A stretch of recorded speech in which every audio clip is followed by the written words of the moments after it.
Welcome to lecture number 4, where we talk about the interval training method. What are we going to cover in this lecture? The interval training method and its variations and characteristics of the interval training method. And we look at a practical application. When is it useful to use the interval method and when it's useful maybe not to use it. Let's get started. The interval training method and its variations. So we have the interval method, and then we have an extensive variation, we have an intensive variation, and we have a variable variation of the interval training method. But actually it should look more like this, because the variable is variable variation of the interval training method is a combination of the extensive and intensive. So the takeaway here, we have extensive intervals, also called extensive interval training method. We have intensive intervals. You can see I've made a mistake there.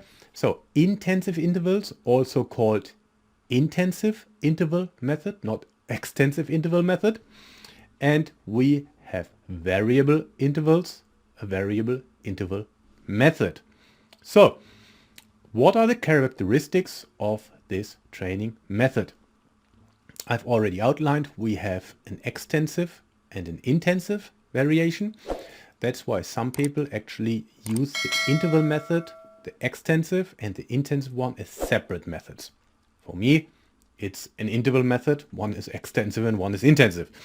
Okay, extensive interval training method. What are the characteristics?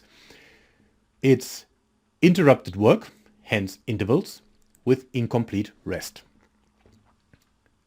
It's done at a light to moderate intensity, and if we look at our table, and again we choose for the given example the percentage of heart rate max, and then light to moderate. We can see light is from 60 to 70% of the maximum heart rate, and moderate is from 70 to 80% of the maximum heart rate. And we can work with light to moderate, we can work with moderate to high volumes. And the density, so now finally we're getting to the work to rest ratio, which I've outlined in lecture number 3. Yeah? So lecture number 3, where we talked about the most important variables for managing training methods. Density, I talked about the keyword work to rest ratio. So now we get into the work to rest ratio. For the extensive interval method, the work to rest ratio is 1:1 or less. What does it mean? For every minute of work or for every second of work, you get 1 second of rest or 1 minute of rest. So if your work interval is 1 minute, you rest for another minute. Or less means if your work interval is 2 minutes, you can rest for 1 minute.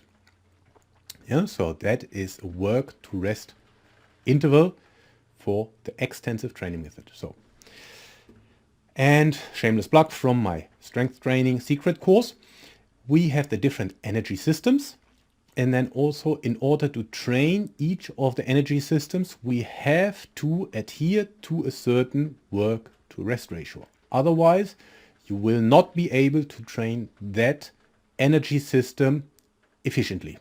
Yeah? What it means is, if your work to rest ratio is out of balance, you're probably not training that energy system anymore. As an example, what could that be? Yes, if we look at the fast glycolysis here, the second row from the left, we see a work to rest ratio of 1:4 or higher. If we are now starting to bring that down to 1:2 or something, you might be able to do it, but you're targeting a different energy system. Yeah? So nothing right or wrong here. It's just, again, what is the training goal? You want to target the fast glycolysis. You better stick to that work to rest ratio. So one quick fact here.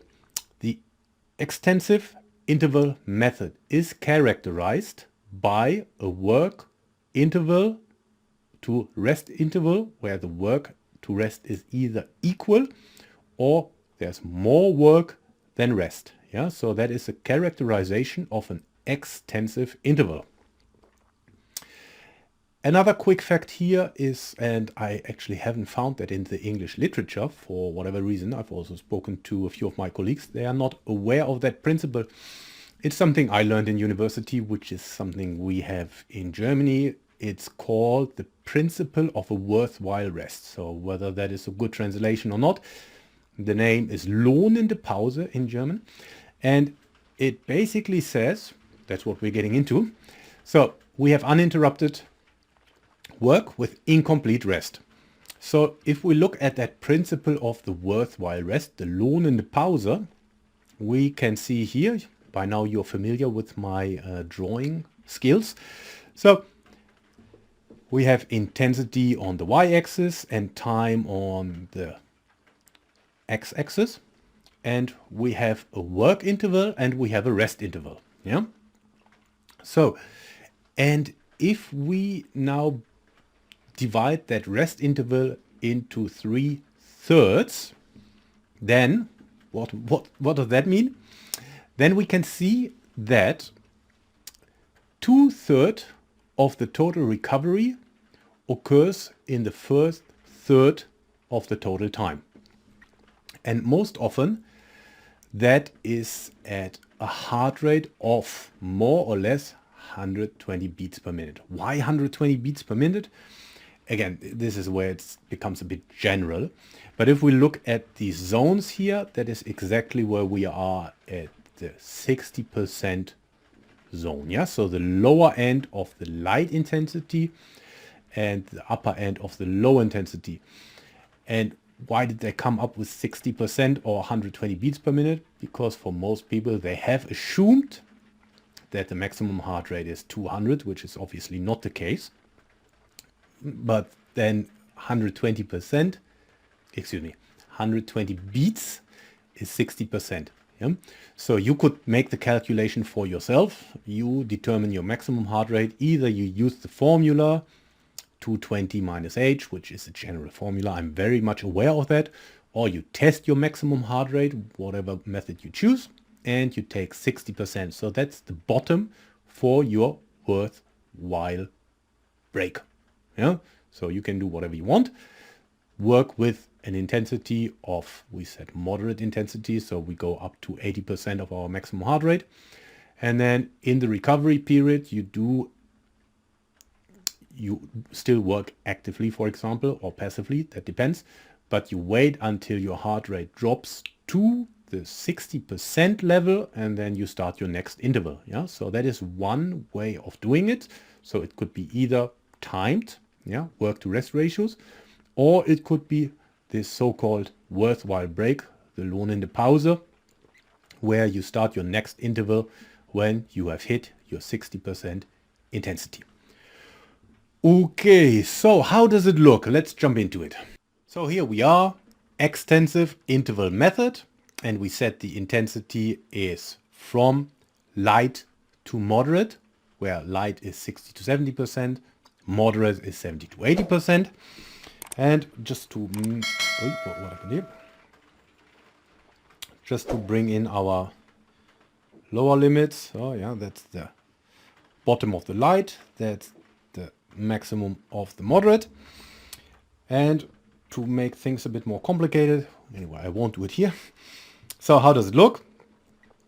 We do our intervals. Let's say we go from here to 80%, hold this 80% for 2 minutes, bring it down, 2 minutes rest, bring it up, 2 minutes, and this, yeah? So if we're looking at heart rate responses, actually it wouldn't look like this. But the idea is we bring it up to that given intensity, hold it for the desired period of time, which I said could be 2 minutes, and then we rest for another 2 minutes. So to make it more realistic, it would probably look like this. From here we start, we bring it up, let's say 2 minutes, and then we bring it down. It goes like this, and probably it starts somewhere, so 2 minutes are over, so we have to start here again. Yeah, so it looks probably more like this shape. Yeah? But anyway, the idea is clear. Yeah, so for example, we bring it up to a given intensity, hold that for a given period of time. Work to rest ratios are 1 to 1 or less. And then we could do, again, as I said, bring it up to 80%. So down to 60, which would be the worthwhile break. And then up, down to 60. And what you will see is over time, if you work with this worthwhile break, this time will be longer and longer due to the accumulated fatigue. So, anything else I need to cover? Again, you can play around with the intensity. If it's extensive, you can also work at the lower end. So 70, 2 minutes, 1 minute break, up 2 minutes, 1 minute break, or you could do 70 for 3 minutes, 1 minute break. Yeah, so that is all part of how to design different variables, different training variables to achieve different goals. Obviously, the lower intensity, you're probably working more on the oxidative system. The higher the intensity, you're working more on the glycolytic system. So let's go back and let's have a look at the intensive interval method. So the intensive interval method is characterized by interrupted work. Again, it's intervals with incomplete rest. We have moderate to submaximal intensities. It could be also maximal, but most often it's moderate to submaximal intensities. And the volume is moderate. Yeah. So again, the principle, one of the basic principles of training, the higher the intensity, the lower the volume. And our density, the work to rest ratio, is 1 to 2 to 1 to 6. So as opposed to the extensive method where I said it's 1 to 1 or less, now it's 1 to 1, 1 to 2 or more. So to make it clear, if you work for 1 minute, the break could be 2 minutes. Yeah? If you work for 30 seconds, 1 of work, double of rest, 30 seconds work, 60 seconds recovery, which is necessary because you work at higher intensities. So how does that look? Let's jump in. So now here we are. I have one of my famous drawings again, and I've adjusted it to what we want to do now because it's the intensive interval method where we work to moderate intensities to submaximal intensities. So moderate being defined as, let's say, 70 to 80. So this is our lower limit.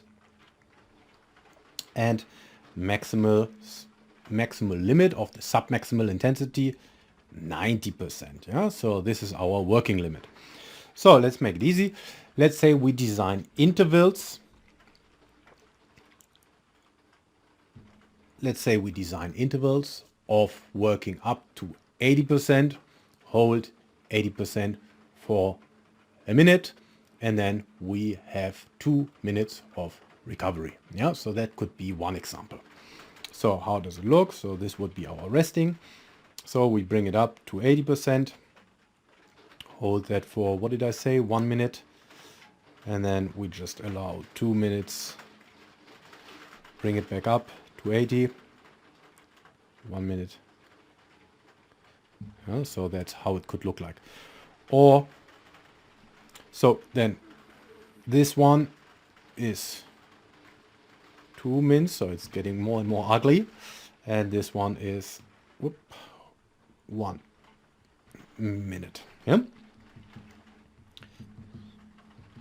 So, and without now challenging my calculative abilities too much, let's say we do intensive intervals. We work up to 90%, hold it for a given period of time, and then bring it down, and then work up again, hold it, bring it down. So what you see is here that work period is much smaller than the rest period. Yeah, so that's what we said.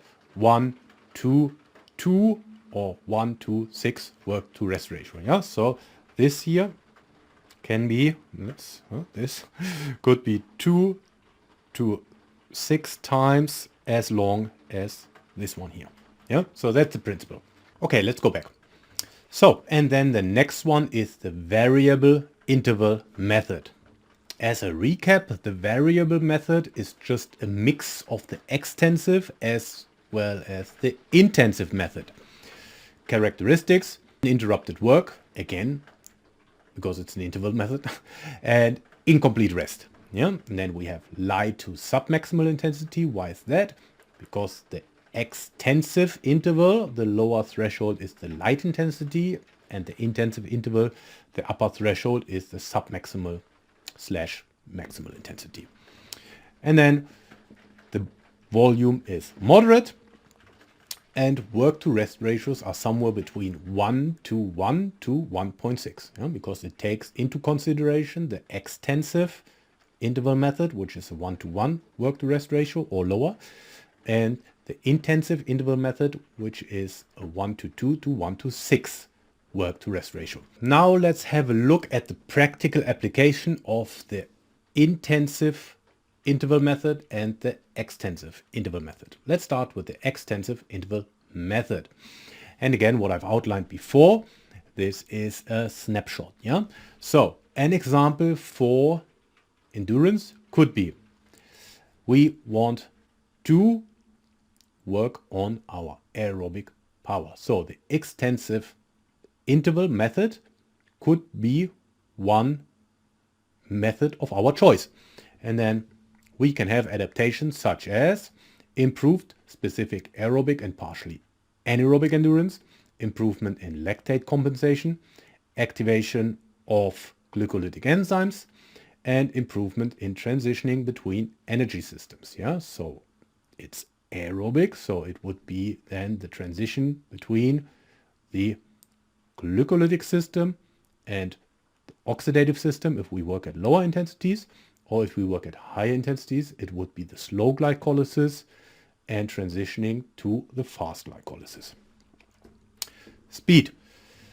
It's not really applicable here. You could argue that there are training methods for speed, but if you look at a 1-to-1 work to rest ratio, so that would mean if you do some form of the speed activity for 20 seconds, you only get 20 seconds of rest before you go again. That is definitely not enough to really consider it a speed effort. Anyway, strength, what is that? You could argue the same here, but you do have extensive intervals. Think about the Tabata training, right? 20 seconds of work, 10 seconds of rest in a circuit training fashion. So that is actually an extensive interval training method for strength. What's the training goal? Yes, it has to be strength endurance, because it's more on the endurance side of things than on the strength side of things. What could be adaptations? Improved fatigue resistance, improved anaerobic energy flow in the musculature, and improved lactate tolerance and lactate capacity. Let's have a look at the intensive interval method. We saw here that for the endurance training, the aerobic power, we had the extensive intervals, but we can also see that there are intensive intervals. Yeah, so it's not a one size fits all is not the right thing, but depending on the training goal, you can choose different methods. Yeah, and that's what I said. What you see here is just a snapshot. So let's have a look at an intensive interval method. If we want to work on our anaerobic capacity, the intensive interval method could be our method of choice. And then what are the adaptations? Improved anaerobic endurance, improvement in lactate tolerance, improved and amplified anaerobic lactic capacity, and improved activation of glycolytic enzymes. So speed, how can we use the intensive interval method for speed? Again, this is actually putting the cart before the horse. What adaptation do we want to chase, and how could the intensive interval method help? So let's go here. Sprint endurance or speed endurance. The intensive interval method could be your method of choice.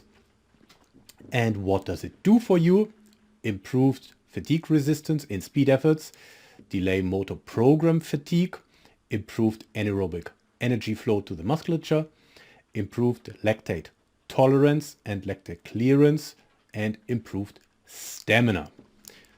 Let's have a look at strength. How could we use the intensive interval method, or what training adaptation could we chase where the intensive interval method is our method of choice. Muscular hypertrophy. Yeah, so a lot of people will say, now, how is that possible?